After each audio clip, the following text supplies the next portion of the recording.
क्योंकि गिरजा टिक्कू के पड़ोसी जो उनके साथ टीचर थे, काम करते थे, उन्होंने फोन करके उनको बुलाया था कि आज सैलरी का दिन है और सैलरी लेना है। सैलरी के दिन जब वो आती हैं, वो सैलरी लेने जाती हैं, सैलरी लेके वो आते हैं, उनके पड़ोसी उनको अपने घर में चाय पे बुलाते हैं, जहां उनका सामूहिक बलात्कार होता है। सामूहिक बलात्कार के बाद लकड़ियों के चीरने वाली जो आरी होती है, आरी मशीन, उस आरी मशीन पे उनको रख के उनकी बॉडी को चीर दिया जाता है। उनके 3 बच्चे हैं, आज भी गिरजा टिक्कू के 3 बच्चे कहीं ना कहीं विश्व के कोने में होंगे। जब वो ये पिक्चर देखेंगे कि मेरी माँ के साथ ये हुआ था, कि भारत के क्रिकेट टीम के बहुत सारे क्रिकेटर्स ने, सुरेश रैना जी ने और 1-2 क्रिकेटर्स और हैं बड़े, जो बड़े नाम है, वो खुल के सामने आए, उन्होंने कहा कश्मीर फाइल्स देखिए।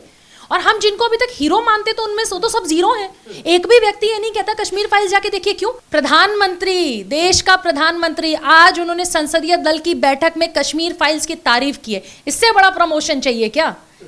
करोड़ों कपिल शर्मा ऐसे पानी भरते हैं नरेंद्र मोदी के सामने, तो प्रधानमंत्री ने जब तारीफ कर दी तो किसी प्रमोशन की जरूरत नहीं। वो दूरदर्शन के वो ऑफिसर जो दूरदर्शन पे काम करते थे, जिस तरह से उनको काट के जानवरों को खिला दिया गया था, जो लोगों को काटने मारने के बाद उनके ब्लड से सने चावल को उनके परिवारों, उनकी पत्नियों को खिलाया जाता था, वो सच जानिए। नमस्कार, मैं हूं Keshav Malan. The Kashmir files आजकल एक चर्चा का विषय बना हुआ है। वह इसलिए नहीं कि विज्ञापन एजेंसियां उसे प्रचारित या प्रसारित कर रही हैं, बिल्कुल नहीं। सोशल मीडिया की ताकत का अंदाजा आप देख सकते हैं कि बिना किसी सुपरस्टार या किसी बड़े फेस के प्रचार के बिना आज वह हर किसी की जुबान पर चर्चा में है। लेकिन बड़ी बात यह है कि विवादों में भी अब द कश्मीर फाइल हो गई है। आज इसी पर खास बातचीत करने के लिए हमारे साथ मौजूद हैं सोशल एक्टिविस्ट प्रीति पांडे मैम जी। बहुत बहुत स्वागत है आपका। सबसे पहले कि द कश्मीर फाइल्स आपने देखी, एक शब्द में हम पूछें, द कश्मीर फाइल मतलब क्या?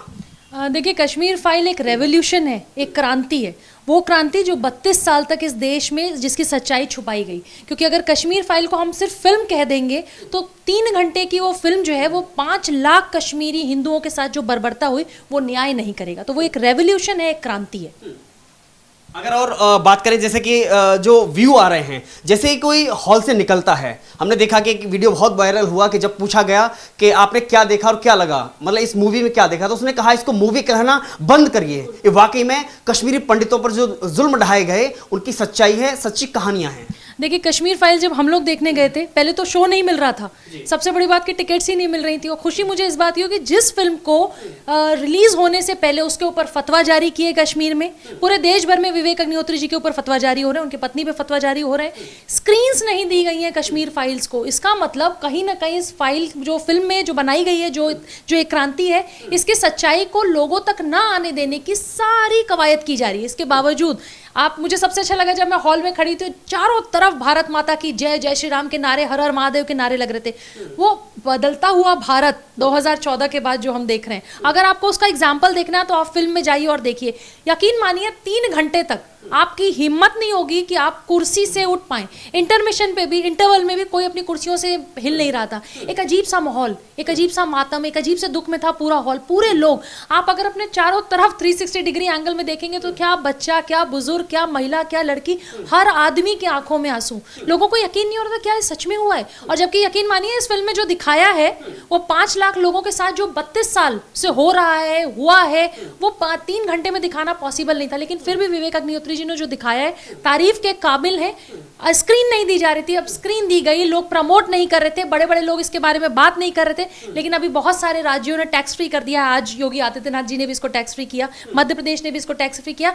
हाँ, जो जिहाद प्रेमी नेता है या जहाँ पे जिहाद प्रेमियों की जो गवर्नमेंट है, वो अभी तक टैक्स फ्री उन्होंने नहीं किया है। बड़ी बात यह है कि कश्मीरी पंडितों को 32 साल हो गए दिल्ली में जगह जगह खड़े होकर के यह बताने में, कहने में कि हमारे साथ यह हुआ, लेकिन कोई सोच नहीं पाया वाकई में हुआ कैसे था। लेकिन इस फिल्म के माध्यम से जिस तरह के दृश्य दिखाए गए, अगर बात करें उस दृश्य की, जब एक महिला को आरे में बीच से चीर दिया जाता है, वाकई में हर व्यक्ति दिल पर यह ले रहा है कि समझो ये आज नहीं तो कल मेरे साथ भी हो सकता है। देखिए, कश्मीर में जो हुआ है वही दूसरे प्रदेशों में भी हो रहा है, वही बंगाल में भी हुआ है। कश्मीर में जिहादियों ने किया, बंगाल में रोहिंग्यास कर रहे हैं, केरल में हो रहा है, उत्तर प्रदेश में कल एटीएस ने एक टीम पकड़ी है जिहादियों की, जिहाद प्रेमियों की। कश्मीर में जो हुआ और जो गिरजा टिक्कू को दिखाया गया, मुझे नहीं पता कि आप में से कितने लोग गिरजा टिक्कू को जानते हैं। गिरजा टिक्कू 23 साल की एक टीचर थी जो जब ये प्रॉब्लम्स शुरू हो गई थी कश्मीर में, वो जम्मू शिफ्ट हो गई थी। उनके पड़ोसी जो लोग ये कहते हैं ना कि स्थानीय लोगों का हाथ नहीं था, पाकिस्तान के लोग आए और उन्होंने ऐसा किया, जिहाद प्रेमियों ने ऐसा किया, सब झूठ और बकवास। क्योंकि गिरजा टिक्कू के पड़ोसी जो उनके साथ टीचर थे, काम करते थे, उन्होंने फोन करके उनको बुलाया था कि आज सैलरी का दिन है और सैलरी लेना है। सैलरी के दिन जब वो आती हैं, वो सैलरी लेने जाती हैं, सैलरी लेके वो आते हैं, उनके पड़ोसी उनको अपने घर में चाय पे बुलाते हैं, जहां उनका सामूहिक बलात्कार होता है। सामूहिक बलात्कार के बाद लकड़ियों के चीरने वाली जो आरी होती है, आरी मशीन, उस आरी मशीन पे उनको रख के उनकी बॉडी को चीर दिया जाता है। उनके 3 बच्चे हैं, आज भी गिरजा टिक्कू के 3 बच्चे कहीं ना कहीं विश्व के कोने में होंगे। जब वो ये पिक्चर देखेंगे कि मेरी माँ के साथ ये हुआ था, आप सोचिए कि वो कैसे उन लोगों को माफ करेंगे। डबल इंजन की सरकार कह के जो लोग मजाक उड़ाते हैं आज, उस समय भी डबल इंजन की सरकार थी। इनके 2 चमचे, महबूबा और मुफ्ती, ये जो 2 चमचा परिवार है, महबूबा मुफ्ती और अमर अब्दुल्ला का, यही चमचा परिवार उस समय कश्मीर में था और यही जिहाद प्रेमी सरकार वहां पे थी। जो आपको पता होगा कि चाहे वो बिट्टा हो, चाहे वो जितने सेपरेटिस्ट हैं, किस तरीके से वहां पे पीएम हाउस में बुला के लोग मिलते थे। और यही कारण है कि 32 साल तक कुछ नहीं हुआ। अनुच्छेद 370 इस फिल्म में देखने के बाद एक चीज जरूर समझ में आई, थैंक यू प्रधानमंत्री जी, थैंक यू नरेंद्र मोदी जी कि आपने अनुच्छेद 370 और 35 से हटाया, क्योंकि पूरी फिल्म में अनुपम खेर 370 का एक प्लैक कार्ड लेके खड़े थे।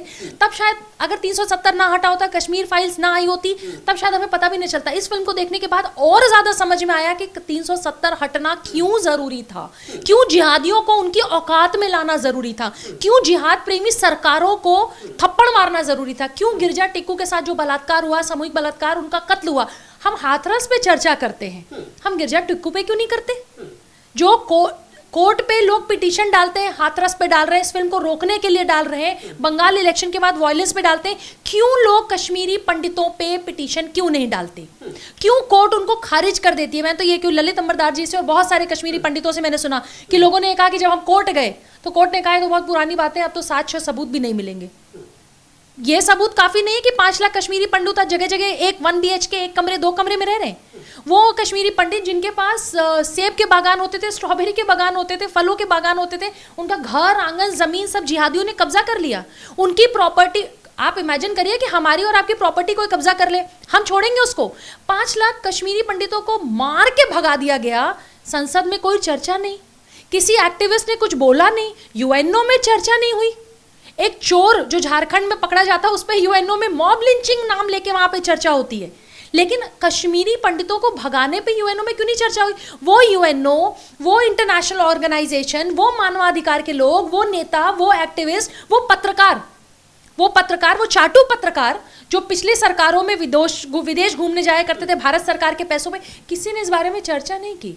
ये बहुत बड़ा विषय है जो विवेक अग्निहोत्री सामने लेके आए। बड़ी बात तो ये भी है कि इस सच को सामने लाने में वो भी बॉलीवुड के माध्यम से, क्योंकि कहा जाता है कि पत्रकार हो या बॉलीवुड जगत हो, एक समाज का आईना होता है कि समाज में जो कुछ होता है उसको दिखाने या दर्शाने की कोशिश की जाती है इसके माध्यम से। लेकिन 32 साल बड़े पर्दे पर आने में इसलिए लग गए क्योंकि कहीं ना कहीं बॉलीवुड संजू जैसी फिल्म बनाने में या फिर दाऊद इब्राहिम को सही करने में, मुल्क जैसी फिल्म बनाने में व्यस्त रहा। देखिए, गंजेड़ियों नशेड़ियों पे एक संजू पिक्चर आती है, उसको हाथों हाथ सब लोग लेते हैं और लोग ट्विटर पे तारीफ करते हैं, संजय दत्त ने बड़ा अच्छा काम किया। अरे भाई, चरसी, गंजेड़ी, उस खुद फिल्मों में उसने अपने बारे में सब कुछ बताया, आप उसकी तारीफ करते हैं, लोग उसकी हाथों हाथ उसकी एक्टिंग की भी तारीफ करते हैं। एक भी बॉलीवुड का बड़ा महानायक, कोई बड़ा एक्टर, बड़ा एक्ट्रेस, किसी का आपने एक ट्वीट देखा जिसने कहा कि फिल्म बहुत अच्छी है, आपको देखना चाहिए? मुझे खुशी है कि भारत के क्रिकेट टीम के बहुत सारे क्रिकेटर्स ने, सुरेश रैना जी ने और 1-2 क्रिकेटर्स और हैं बड़े, जो बड़े नाम है, वो खुल के सामने आए, उन्होंने कहा कश्मीर फाइल्स देखिए। और हम जिनको अभी तक हीरो मानते तो उनमें तो सब जीरो हैं। एक भी व्यक्ति ये नहीं कहता कश्मीर फाइल्स जाके देखिए। क्यों? ये जो 2 कौड़ी की फिल्में आती हैं उनको नेशनल अवार्ड्स दिए जाते हैं, नेशनल मतलब फिल्म फेयर अवार्ड मिलता है, नेशनल अवार्ड तो मिलता ही नहीं, क्योंकि इसमें तेरी मिट्टी का जो गाना है मनोज मुंतशिर को, उसके लिए नेशनल अवार्ड मिला लेकिन फिल्म फेयर अवार्ड नहीं मिला। कंगना रनौत को नेशनल अवार्ड मिलता है, फिल्म फेयर नहीं मिलता। तो मनोज मुंतशिर जैसे लोग, उनको अवार्ड नहीं दिए जाते। कंगना रनौत जैसी फिल्म उनकी आती है थलाईवी, उसको स्क्रीन नहीं दी जाती। विवेक अग्निहोत्री को स्क्रीन नहीं दी जाती। ताशकंद फाइल्स को रिलीज नहीं होने देते। 2019 में ताशकंद फाइल्स रिलीज नहीं होने दी गई थी, जगह जगह स्क्रीन नहीं मिली थी। पूरे शहर में गिने चुने 2-4 फिल्म स्क्रीन थी जहां फिल्में लगी थी। तो बॉलीवुड माफिया का सबसे बड़ा हाथ है। क्यों सिर्फ 650 स्क्रीन दी गई? क्यों? अभी मैं देख रही हूँ बहुत सारे वीडियोस आ रहे हैं जिसमें बाहर दिखा रहा हाउसफुल, लेकिन आप अंदर जा रहे हैं तो पूरा थिएटर खाली है। लोगों ने वीडियो बनाए इसके, पूरा थिएटर खाली है, तो हाउसफुल के आपने बैनर लगाए। आपने अभी वो बच्चन पांडे और क्या क्या वो घटिया से बहुत सारी फिल्में आ रही जिसके बड़े बड़े पोस्टर्स लगा रहे। क्यों कश्मीरी फाइल्स के पोस्टर सिनेमा हॉल से बाहर नहीं लगे हैं? क्यों विवेक अग्निहोत्री जी को इस सच को छुपाया जा रहा है? क्यों बड़े एक्टर एक्ट्रेसेस इस पे ट्वीट नहीं कर रहे हैं? क्यों कोई बरखा दत्त इस पे क्यों नहीं बोलती है? क्यों इसमें बड़े एक्टिविस्ट क्यों नहीं बोलते? क्यों सो कॉल्ड वो बड़े खालिस्तान वाले मूवमेंट में जो बड़े बड़े विदेश के अभी चूजे जो अंडे से बाहर निकले थे, उस तरह के जो इन्वायरमेंटलिस्ट हैं, वो क्यों नहीं बोलते? थ्रेटा ग्रेटा ये जितने लोग थे, वो क्यों नहीं बोलते? कोई भी नहीं बोल रहा है। इसका मतलब एक सच जिसको उजागर किया विवेक अग्निहोत्री ने और उसको छिपाने की पूरी कोशिश की जा रही है। उसको फिल्म मत दो, उसको स्क्रीन मत दो, उसकी तारीफ मत करो, उसको मिलो मत, उसको बोलो मत, उसको आने मत दो। लेकिन उल्टा हो गया। राष्ट्रवादी लोगों ने, सनातनियों ने, सारे लोगों ने, सारे भारतीयों ने जो पूरे विश्व भर में हैं, वो इस फिल्म को रिलीज के बाद देख रहे हैं, हाउसफुल जा रहा है और मुझे खुशी है कि जल्दी हम 100 करोड़ क्रॉस करें। लेकिन भले ही स्क्रीन न मिली हो या फिर किसी बड़ी एजेंसी ने उसका प्रचार प्रसार ना किया हो या फिर किसी, अगर बात करें द कपिल शर्मा शो में जगह ना दिया गया हो, मंच ना दिया गया हो, लेकिन सोशल मीडिया पर जिस तरह से इसको प्रमोट किया जा रहा है, क्या लगता है ये समाज में कहीं ना कहीं जागरूकता आई है? मैंने आपको कहा ना कि 2014 के बाद एक नया भारत है और अगर आपको नया भारत देखना है तो आपको सिनेमा हॉल में मैंने तो आज तक नहीं देखा कि किसी हॉल में आप खड़े हो और भारत माता की जय के नारे लग रहे हो, हर हर महादेव के नारे लग रहे हो। मैंने तो आज तक कभी नहीं देखा। हम इतने बड़े हो गए, इतनी फिल्में हमने देखी, हमने आज तक नहीं देखा। सिर्फ और सिर्फ दी कश्मीर फाइल्स में भारत माता की जय के नारे लग रहे हैं। वो क्रोध है युवाओं का, वो गुस्सा है युवाओं का जो ये कह रहा है कि हम विवेक अग्निहोत्री के साथ हैं और अब तुम एनसीईआरटी की किताबों से वो जो भी हमें गलत पढ़ाया गया है आप खिलवाड़ नहीं कर पाएंगे। तो बदलता हुआ भारत तो दिख रहा है और मुझे खुशी है कि विवेक अग्निहोत्री की फिल्म 100 करोड़ क्रॉस करेगी, जरूर करेगी। लेकिन लोग गुस्से में हैं द कपिल शर्मा शो के खिलाफ में। मैं कपिल शर्मा शो के लिए एक चीज कहना चाहती हूँ, जिसके स्टेज पे एक स्क्रिप्ट लिखी जाती है, 2 कौड़ी का शो, वही हंसी ठहाका, प्रधानमंत्री, देश का प्रधानमंत्री आज उन्होंने संसदीय दल की बैठक में कश्मीर फाइल्स की तारीफ की है। इससे बड़ा प्रमोशन चाहिए क्या? करोड़ों कपिल शर्मा ऐसे पानी भरते हैं नरेंद्र मोदी के सामने, तो प्रधानमंत्री ने जब तारीफ कर दी तो किसी प्रमोशन की जरूरत नहीं।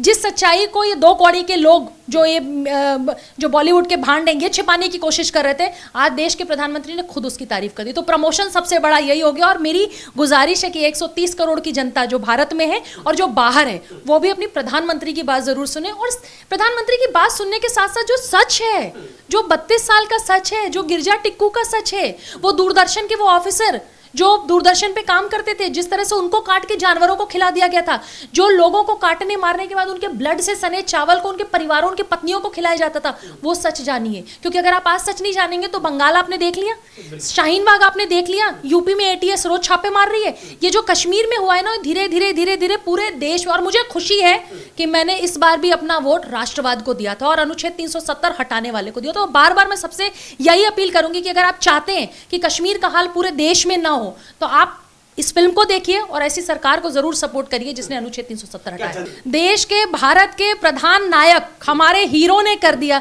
हमें कपिल शर्मा की क्या जरूरत है? कपिल शर्मा के शो को कौन देखता है? कौन उसका प्रोड्यूसर कौन है सब जानते हैं, उसमें कौन लोग हैं ये भी जानते हैं। ये लोग जो सुशांत सिंह राजपूत के केस से लेके आज तक चुप रहे, इनके मुंह में दही जमी हुई है, इनकी क्या हैसियत कि विवेक अग्निहोत्री की फिल्म को प्रमोट करेंगे, नहीं प्रमोट करेंगे? ये वही 2-4 जो इनके खानदान के लोग हैं, कपूर, खान, जौहर, इनकी जो फिल्में आएंगी, आप भाईजान, इनके फिल्मों को आप प्रमोट करिए। यही अभी बच्चन पांडे और जो फिल्में आ रही हैं सबको आप प्रमोट करेंगे, लेकिन आपने सच को, आप इतने बड़े गद्दार हैं, आप रात को सोते कहते। कपिल शर्मा से सिर्फ एक ही सवाल कि आप इतने बड़े गद्दार हैं, आप रात को सोते कैसे हैं? आपने उस फिल्म के लिए इसलिए मना कर दिया क्योंकि उसमें बड़े स्टार कास्ट नहीं थे।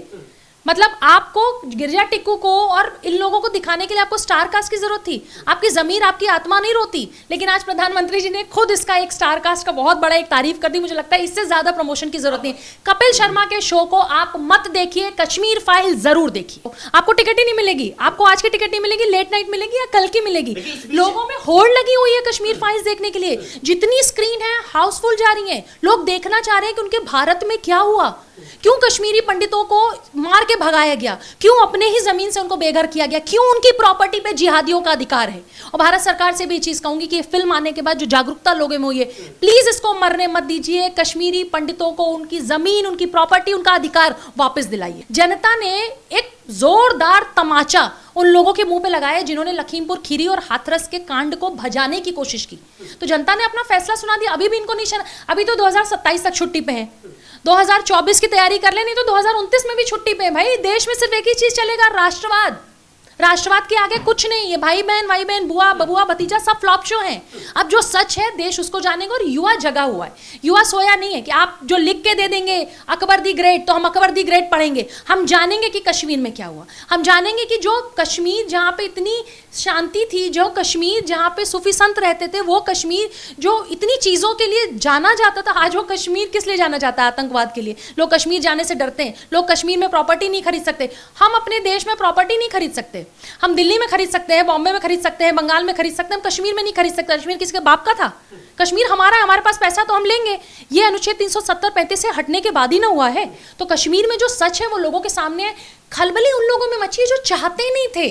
जब संसद सो रहा था, जब प्रधानमंत्री सो रहे थे, जब विदेश की यात्राएं हो रही थीं, जब एक्टिविस्ट प्रधानमंत्री के पैसों पे बाहर ऐश किया करते थे, जब भारत सरकार के पैसे पे लोग ऐश करते थे, उन सारे महकमे में एक खलबली मची है। इसलिए जो विरोध कर रहे हैं उनसे भी मैं कहूंगी कि विरोध कर लीजिए कि पहले अपनी सच्चाई तो जानिए। आईने के सामने खड़े होकर देखिए तो कि आपकी सरकारों ने क्या छुपाया युवाओं से।